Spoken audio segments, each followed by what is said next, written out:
Hello दोस्तों, मैं आपका भाई ऋतिक स्वागत करता हूं आपके अपने YouTube channel agriculture on top knowledge में। तो साथियों, मैंने जैसे पिछली क्लास में आपको क्या है प्रोपोगेशन का जो तीसरा चैप्टर था उसके बारे में मैंने बताया था। तो उसके अंदर हमने टिश्यू कल्चर का देखा था, किस तरीके से हम टिश्यू कल्चर से प्लांट डेवलप करते हैं और कौन कौन सी क्रॉप है जिसमें क्या हम डेवलप करते हैं। तो ज़्यादातर हम टिश्यू कल्चर का प्रयोग किस में करते हैं? केला में करते हैं, ओके, स्ट्रॉबेरी में करते हैं, और किस में करते हैं, और किस में करते हैं, अनानास में भी करते हैं। ओके, तो आज की जो क्लास होने वाली है वो हमारी होने वाली है फिजिकल डिसऑर्डर, जो फ्रूट में किस तरीके के डिसऑर्डर लगते हैं। इससे भी क्या है, एक क्वेश्चन आपसे पूछ लिया जाता है कि जैसे कि आम में जो काला सिरा रोग है वो किस तरीके से, किसकी कमी से लगता है और किस क्या कारण होता है उसका लगने का। तो दोस्तों, अगर आप हमारे चैनल पर पहली बार आए हैं तो आप हमारे चैनल को सब्सक्राइब कर लें, बेल आइकन भी दबा दें, जिससे आने वाली वीडियो का नोटिफिकेशन आप तक क्या पहुंच सके। इस चैनल पर आपको लगातार क्या यूपी कैटेड आईसीआर जो एग्रीकल्चर एंट्रेंस एग्जाम है उनकी लगातार आपको क्या वीडियो मिल रही हैं और ऐसे ही मिलती रहेंगी। बस आप थोड़ा सा हमारे लिए क्या सपोर्ट करें।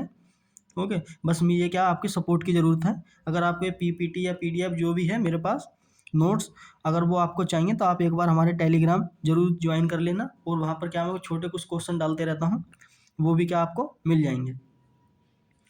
ये क्लास सभी के लिए है, आप एग्रीकल्चर के चाहे कोई भी कंपटीशन की एग्जाम की तैयारी कर रहे हैं, ये उनके लिए भी बहुत ही हेल्पफुल है। तो चलते हैं, आज की जो क्लास है हमारी हॉर्टिकल्चर की 10वीं क्लास होने वाली है। कौन सी 10वीं क्लास होने वाली है? तो चलते हैं, गैर टाइम वेस्ट करें आगे। तो सबसे पहले हम देखेंगे फलों के अंदर, यानी कि दैहिक विकारक, यानी कि फिजिकल डिसऑर्डर। फिजिकल डिसऑर्डर जो है किसकी कमी से कौन सा रोग होता है। तो बात कर लेते हैं आम का जो ब्लैक टिप है। सबसे पहले आम की बात करते हैं। तो आम में जो ब्लैक टिप है किसकी, इसके क्या लक्षण है और किस तरीके का होता है, इसका क्या उपाय क्या है, अगर हमारे आम के बगीचे में ये रोग लगा है तो हम इसे कैसे रोक सकते हैं। ओके, तो सबसे पहले बात कर लेते हैं इसके लक्षण की। तो फल के नीचे फल की जो नोक होगी वो कैसी हो जाएगी, काली हो जाएगी। जैसे आम है ये, ओके, इसके क्या पीछे क्या काले काले क्या धब्बे दिखाई देंगे।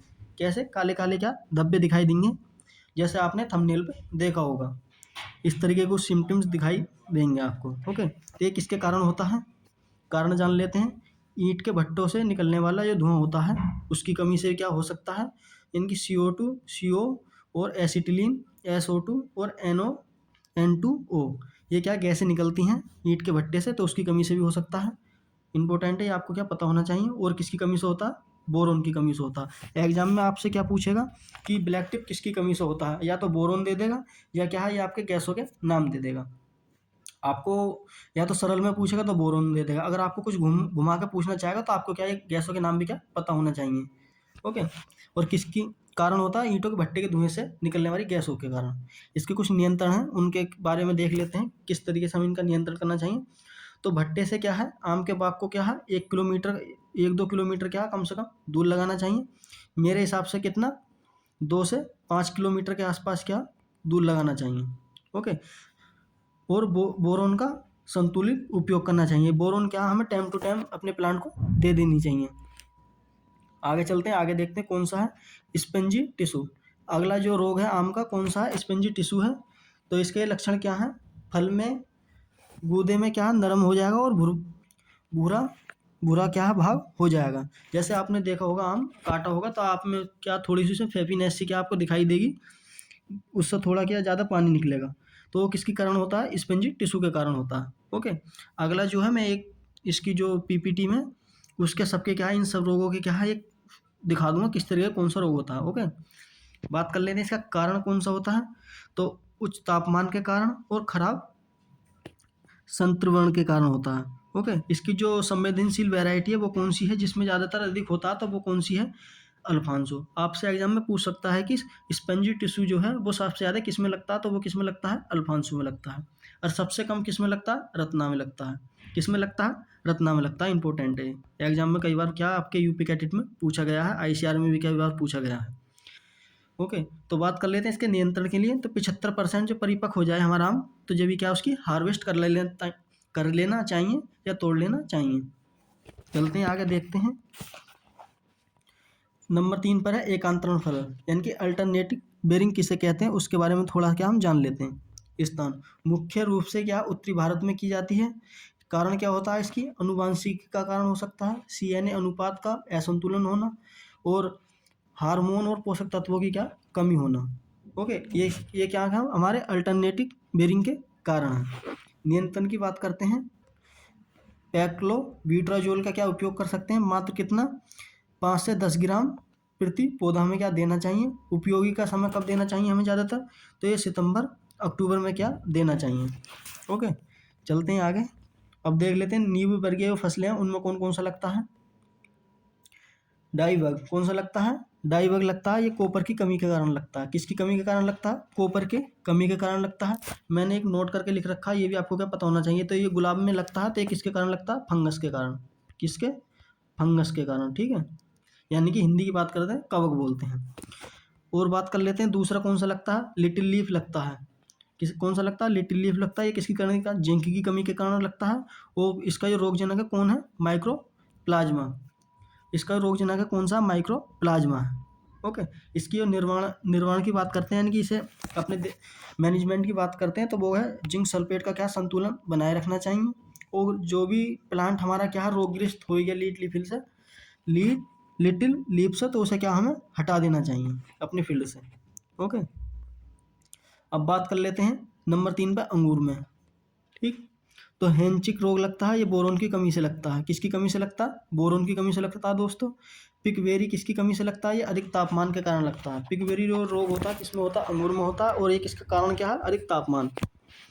और है अगला हमारा कौन सा रोग लगता है अंगूर में, कैलिकस रोड। कौन सा लगता है, कैलिकस रोड लगता है। आप कैलिकस से समझ सकते हैं कैल्शियम की कमी से, ठीक। किसकी कमी से लगता है, कैल्शियम की कमी से लगता है।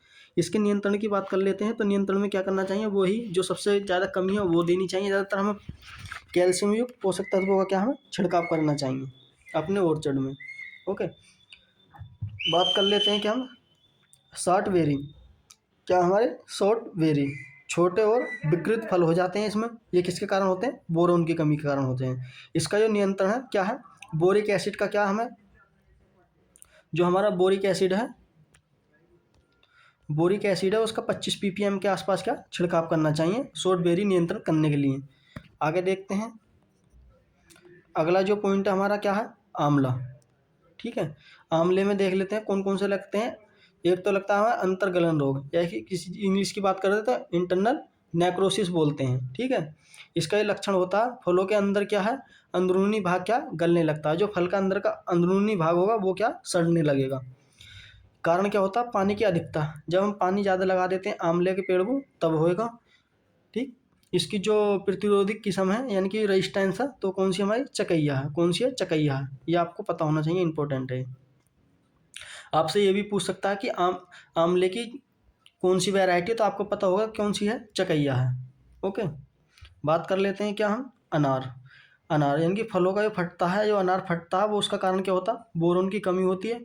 और जो मृदा होती है उसमें असंतुलन बना हुआ होता है। वो सब क्या है, किसकी कमी से होता है, हमारे बोरोन की कमी से होने वाला रोग कौन सा हमारा, फलों का फटना। कौन सा, अनार के।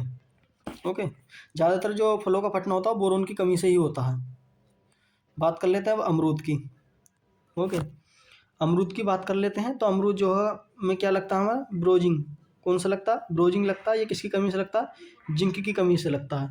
जिंक की कमी से एक रोग और लगता है, वो कहाँ लगता है, धानों में लगता है, एग्रोनोमी में, तो उसे बोलते हैं खैरा रोग। ओके, बेल पत्र जो होंगे उनका फलों का फटने का कारण क्या होता है हमारा, देखो बोरोन। जितने भी फल हैं ज़्यादातर उनका फटने का कारण क्या होगा, आपको एक कॉमन चीज़ याद रख लेनी है, क्या होगा हमारा, बोरोन ही होगा। ओके, आगे चलते हैं।